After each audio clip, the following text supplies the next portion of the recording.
l'Union européenne arrivera-t-elle un jour à émerger comme un acteur géopolitique puissant et indépendant? Et par indépendant, je veux dire qui n'est plus vu et qui ne se voit plus comme le junior partenaire des États-Unis. Si oui, comment? Sinon, pourquoi? Alors vous avez souligné, là, pointé du doigt, un des grands enjeux pour la France et pour l'Europe. Un enjeu majeur, et il faut rendre sur ce point hommage au président Macron d'avoir mis en avant cette vision d'une Europe souveraine, d'une autonomie stratégique de l'Europe, et d'avoir voulu mener ce combat.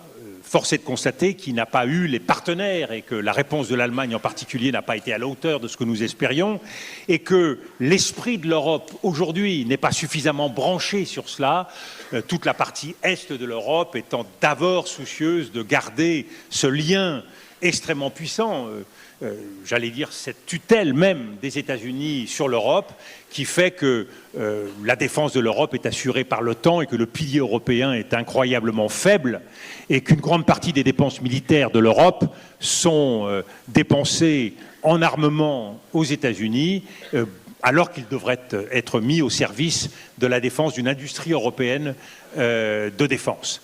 Donc de ce point de vue-là, oui, il y a un enjeu gigantesque et on ne peut pas espérer vivre entre ces deux superpuissances qui vont constituer l'évolution du monde, l'avenir du monde, les États-Unis et la Chine, si l'Europe n'est pas capable de s'affirmer de manière indépendante sur la scène internationale. Et pourquoi des pays du Sud global s'adresseraient-ils à l'Europe si la décision doit être prise à Washington? Donc là, il est bien évident que cet enjeu d'indépendance, de souveraineté politique et sa traduction sur le plan militaire et économique sont tout à fait considérables pour notre avenir. Ça fait partie des débats qui sont malheureusement pas assez posés à l'échelon de l'Europe. Le débat existe sous un aspect formel, mais trop peu d'États en sont conscients. Et je pense que l'élargissement de l'Europe, tel qu'il est prévu, 32, 34, les Balkans et d'autres États, ne va qu'aggraver encore la situation. Ça va encore davantage renforcer ce lien de dépendance. Moi, j'avais été très frappé, puisque j'étais aux premières loges en 2004, au moment d'un des élargissements précédents, quand j'ai constaté que la plupart des États rentraient dans l'Union européenne, en fait, par souci de raffermir leurs liens avec l'OTAN, et que le premier objectif qui était le leur, c'était l'OTAN, bien plus que l'Union européenne, même si l'Union européenne avait sa traduction économique. Mais dans leur esprit, c'était la protection, le parapluie donné par les États-Unis, qui était la première demande. Alors on peut le comprendre.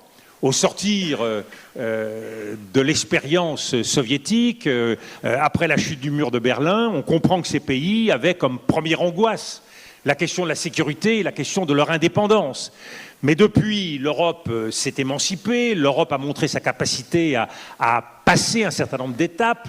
Eh bien, je pense que la prochaine étape, la grande prochaine étape, c'est pas seulement le marché des capitaux, même s'il est important, défendu par Mario Draghi, mais c'est surtout ce projet qu'a formulé Emmanuel Macron, mais qui reste malheureusement trop un vœu pieux, qui est celui de la souveraineté européenne et d'une autonomie stratégique.